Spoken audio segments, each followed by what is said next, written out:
교회가 사역자들의 그 생활을 지원을 하는 것은 필요한 것입니다. 온전히 모든 시간, 또 젊음, 미래를 위한 그런 다른 또 안락한 삶을 추구하는 것 대신 오직 그 전적인 그 사역자로, 전임 사역자로 헌신을 하기 때문입니다. 그래서 구약시대의 성전의 일을 하는 이들, 레위인들 같은 경우 이렇게 보면은 성전에서 나는 음식을 먹고 제단에 드려진 그 제물 일부를 취해서 생계를 위해서 사용을 했습니다. 어제 우리가 살펴본 대로 신약 시대에서도 이 전임 사역으로 복음을 이제 전하는 자들은 이 교회에서 생활비를 받을 수 있었고, 이것이 당연한 또 교회의 의무이고, 또 사역자는 이 권리를 받아 누릴 수 있었습니다. 어제 말씀에서 사도 바울이 다른 사도들처럼 자신도 이 생활비를 요구할 수 있는 이 권한을 언급한 것으로 우리가 봐서 베드로, 요한과 같은 그런 제자들은 사역을 하면서 사례비를 이제 지급을 받았다라는 것을 지레 짐작을 할 수 있었습니다. 베드로는 그 결혼도 한 사도이기 때문에 식구들의 그 수도 감안을 해서 지원 받았을 것으로 추측이 되죠. 교회도 온전히 사역에만 집중하라는 의미에서 이제 응당 이를 이렇게 지원을 했습니다. 하지만 바울은 이런 권리를 다 내려놓고 천막을 만드는 일을 하면서 자비랑 선교를 감당을 했다라고 했습니다. 13절을 보십시오. 성전의 일을 하는 이들은 성전에서 나는 것을 먹으며 제단에서 섬기는 이들은 제단과 함께 나누는 것을 너희가 알지 못하느냐. 당신들도 그것을 알고 있지 않느냐. 당신들도 잘 알고 있듯이 그렇게 생활의 그 보조를 받는다라는 겁니다. 하지만 바울은 고린도 교회의 이 독특한 이 상황과 자신이 처해진 그 독특한 상황과 그리고 자신에 대한 그 어떤 사도직에 대한 그 의심 등, 그러니까 다소 이렇게 복잡하게 얽혀있는 그 문제 앞에서 행여 자신이 전하는 그 복음에 그 권리를 행사를 하는 것이 걸림돌이 될까 해서 이 권리를 과감히 포기하기로 한 것입니다. 사도도 아닌데 왜 생활비를 지원을 받아? 바울은 예수님의 직계 제자가 아니잖아. 이를테면 이런저런 뒷말이 수근수근 되는 그런 상황이었다라는 거죠. 그런데 그 분위기에서 바울이 자신의 사도권을 계속 주장을 하면은 복음을 전하는, 제일 중요한 복음을 전하는 사역은 뒷전으로 밀려가 버리고 바울의 생활비를 지원을 해줘야 되느냐, 말아야 하느냐, 이런 문제로 이것이 전적으로 앞으로 전면에 내세워져 가지고 이 문제로 비화가 될 수 있기에 차라리 내가 희생을 해서 받지 않겠다. 그 권리를 내가 과감히 내려놓겠다라고 한 것입니다.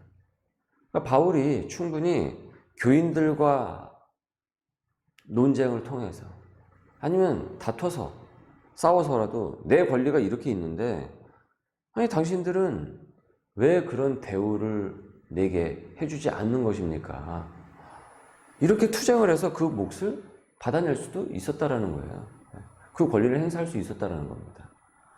여러분 직장에서 내가 일을 하는데 월급을 안 줬다 이겁니다. 그럼 여러분 가만히 있으시겠습니까? 아니 지금 대기업에서도 임금 협상 때문에 파업도 하기도 하고, 더 보너스 상여 이런 것으로 계속 매해마다 어떻습니까? 회사와 노조 간에 계속 임금 협상을 계속 하잖아요. 그 줄다리기를 계속 하지 않습니까? 그런데 어느 회사에 나 과감히 그거 포기하겠다라고 한다면 바보 아니야? 이렇게 생각을 할 거 아니에요. 세상에서는. 그 세상에서는 이 내가 그 누리는 그 받아야 될 그 권리 이런 것에 대해서 굉장히 예민하게 받아들이잖아요. 제가 그 일하던 그 일터에서 그 이제 편의점이 있었는데 거기서 이 그 아르바이트를 이제 하는데 이 주유수당이라고 있습니다. 주유수당이라고 있는데 그거를 이 알바생이 몰랐던 거예요. 그때는. 그러나 이제 나중에 이제 자신이 그 임금 체계와 이런 것을 이제 나중에 이제 일을 그만두게 되면서 알게 돼서 그 나중에 그 주유수당을 청구를 해가지고 그 이제 점주도 이제 그걸 잘 몰랐던 거예요. 점주도. 그래서 나중에 이제 그것을 환급을 하고 이제 지급을 하느라 그런 것을 제가 이제 본 적이 있는데, 그러니까 자기의 그 권리를 이제 갖는 것이죠. 이처럼 세상에서는 내가 이렇게 한 것만큼 나는 그거에 대한 권리를 받는 것이에요. 근데 바울은 지금 전적으로 자신의 그 인생을 완전히 여기에 쏟아붓는 것입니다. 헌신을 완전히 해버리는 거예요. 직장만, 결혼을 해서 식구들하고 알콩달콩 살아가는 그 모든 것들을 완전히 다 내려놓은 상황이에요. 그 전적으로 헌신을 하는데, 아니 최소한의 사도 바울이 거기에 헌신할 수 있게끔 최소한의 생활비 정도는 지원을 해줘야 이 사람이 여기에 전적으로 헌신할 수 있을 것 아닙니까? 아니 밥은 먹어야 될 것 아니겠습니까? 당시에 게다가 2000년 전 세상 아닙니까? 네. 그런데 지금 그런 부분에 있어서도 사실은 이것이 제대로 잘 이루어지지 않은 상황이라는 거예요. 그런데 바울은 그 권리를 행사할 수 있음에도 불구하고 아예 안 하겠다라는 거예요. 안 하겠다. 내가 그런 대우와 이런 것까지도 난 그냥 아예 다 내려놓겠다. 차라리 내가 자비랑 선교를 하면서 온전히 복음으로 섬기겠다라고 한 것입니다. 사도 바울이 이런 선택을 하고 나서 그 대가는요, 사실 상당히 혹독했습니다. 거친 바람과 뙤약빛에서 이 고린도에 머무는 기간 동안에 매일매일을 거의 노역으로 생활비를 충당을 해야만 했고, 남은 시간은 뭐 주중이든 주말이든 전할 그 말씀 연구로 또 혼신의 힘을 다해서 매진을 했습니다. 우리가 사도 바울의 이 성품을 보면은 하나님의 복음 사역을 위해서 정말 헌신하는 사람이었다는 것을 우리가 보기로 일 끝나고 와서도 대충 말씀을 준비했을 것이라고 보여지지 않죠? 아마 제가 생각하기에는 밤늦게까지 준비를 했을 것입니다. 또 새벽 일찍 일어나서 준비를 하고. 그리고 텐트 만드는 그 텐트 메이커로서 그 천막 만드는 그 일도 아주 성실하게 아주 장인의 정신을 갖고 그 일을 했을 것입니다. 대충 이거 빨리 끝내놓고 빨리 집에 들어가서 말씀 준비해야 되는데 이렇게 하지 않았을 것이란 말이에요. 왜냐면 그에게 주어진 그 천막 만드는 텐트 메이커 일도 다 소명으로 그는 받아들였을 것이란 말이죠. 정말 눈물겨운 삶을 살았다고 볼 수가 있죠. 자, 쉬는 날 없이 그것도 홀로 모든 수고를 감당을 했습니다. 독신이었기 때문에. 그런 바울의 애씀을 고린도 교인들은 그것을 알고 있으면서도 사실은 별 반응이 또 없었다라는 거죠. 하지만 바울은 그런 것도 개의치 않고 그런 것에 대해서 섭섭한 인간적인 감정을 전혀 갖고 있지 않아요. 그래서 고린도 교인들에 대한 그런 어떤 원망과 또 어떤 그런 시비가 일어나는 그런 어떤 시험의 마음에 동요되지 않아요. 여러분 고린도 전후서를 쭉 보십시오. 그런 마음을 조금이라도 여러분 볼 수가 있는지. 오히려 더 그 고린도 교인들에 대한 그 애틋한 마음이 더 흘러 넘치고 있어요. 그래서 분량도 상당히 많습니다. 다른 서신에 비해서 보면 이 고린도 서신이.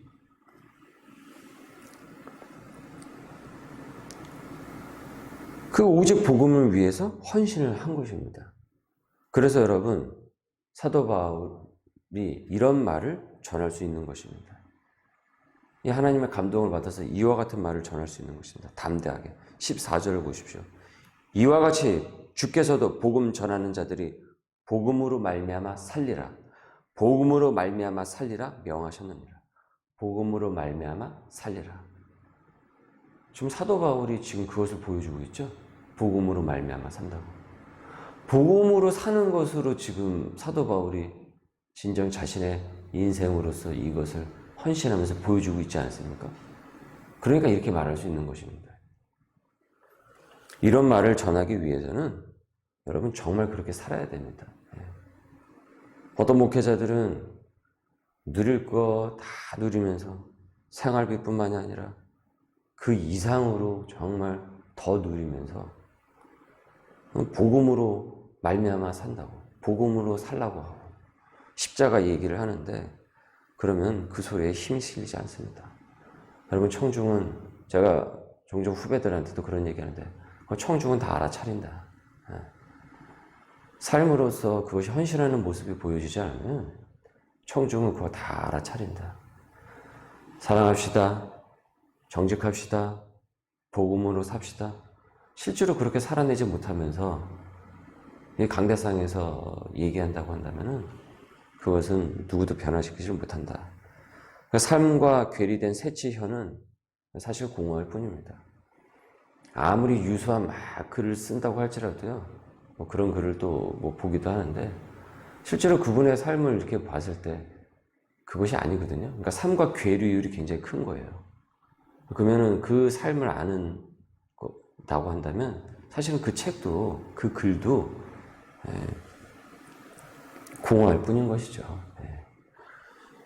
그래서 복음은 말로만 가는 것이 아니라 삶으로 행동으로 갈 때 거기에 힘이 실리는 것이고 그것이 결국은 사람을 변화시키는 것입니다.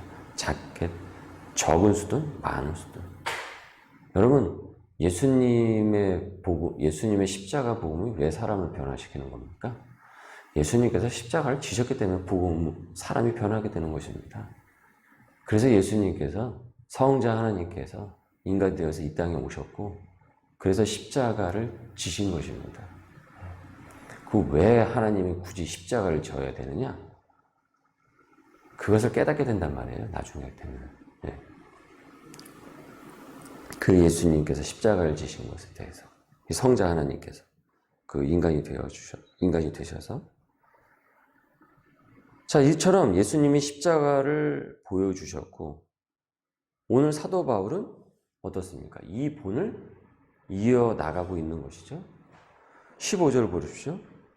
그러나 내가 이것을 15절입니다. 그러나 내가 이것을 그러니까 그 권리를 하나도 쓰지 아니하였고 또 이 말을 쓰는 것은 내게 이같이 하여 달라는 것이 아니라 그러니까 이 권리를 챙겨달라고 하는 것이 아니다.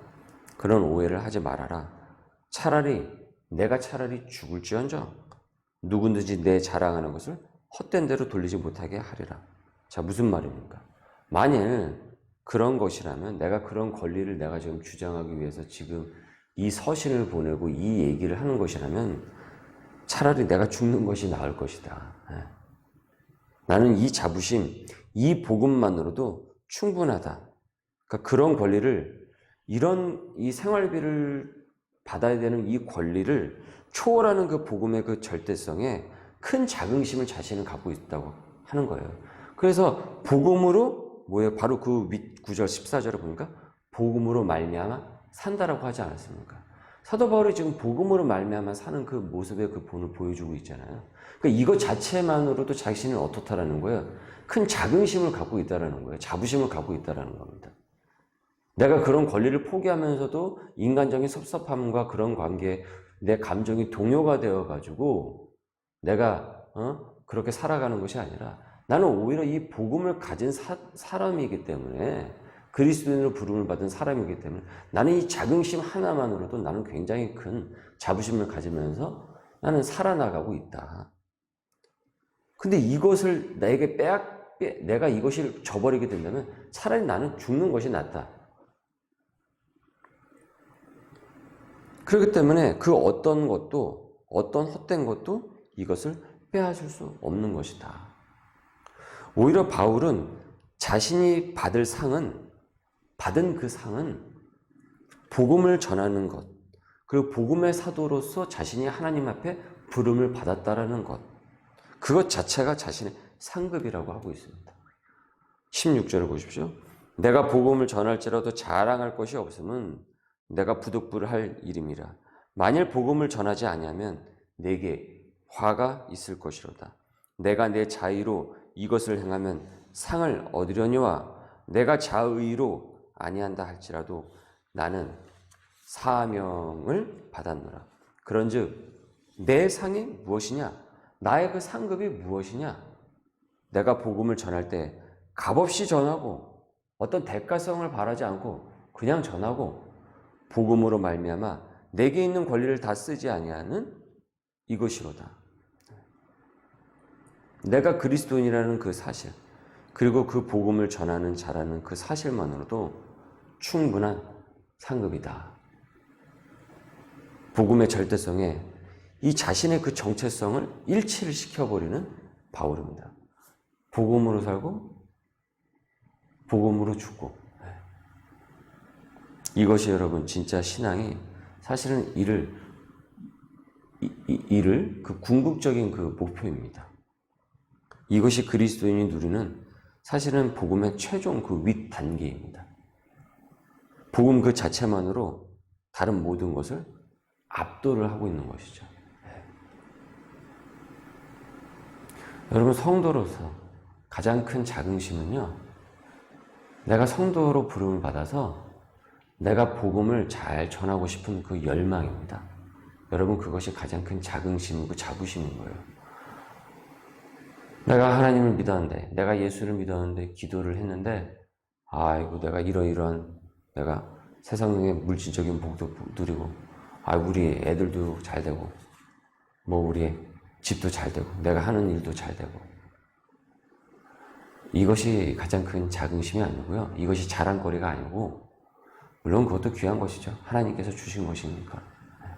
또 몸이 아파하는데 치유를 받고, 귀한 것입니다. 그걸 부인하지는 않습니다. 그런데 여러분, 가장 궁극의 자긍심은 뭐냐면은, 내가 복음의 사람으로 부름을 받았기 때문에 내가 이 복음이 너무나도 좋은 것이고 가장 귀한 것이라는 것을 너무나도 깊이 깨달아가지고 이것을 내가 전한다라는 것. 이것이 가장 큰 자긍심인 것입니다. 그리고 결국은 이것이 상급인 것이에요. 지금 사도 바울이 이것을 얘기하는 것입니다. 이것이 워낙 압도적이기 때문에 지금 고린도 교회에서 사도야 아니야 이런 얘기들 저런 얘기들 또 대우를 받고 자기가 대우를 받지 못하고 이러는 것들은 사실은 사도 바울의 신경을 거슬리게 하는 일들이 아닌 거예요. 저기 사도는 대우를 해주는데 왜 나는, 베드로는 저렇게 대우를 해주는데 왜 나는 안 해주는 거야? 이런 것도 전혀 그에게 거릴 것이 없는 거예요. 왜 그래요? 이미 이 상급이 다른 것을, 모든 것을 다 어떻게 해요? 다 압도를 해버리는 거예요. 그러니까 사실은 그리스도인의 이 궁극적인 이 목표의 이 세상에서 누릴 수 있는 가장 궁극적인 목표는 사실 여기에 가 있는 것입니다. 사실은 교회가 이것을 가르칠 수 있어야 돼요. 이 자긍심을 가르칠 수 있어야 됩니다. 이 자긍심 앞에서는 인간적인 비교의식이라든지 열등감, 우월감, 이 모든 것들이 사실은 의미가 없어져 버립니다. 그러니까 이 지금의 교회가 사실은 이것을 가르쳐 줄 수 있어야 되는데 지금 이걸 잘 가르치지를 못하고 있기 때문에 교인들이 그 궁극적인 그 행복감을 자꾸 다른 데서 찾는 것입니다. 자꾸 기도 제목도 자꾸 다른 것에서 자꾸 찾는 것입니다.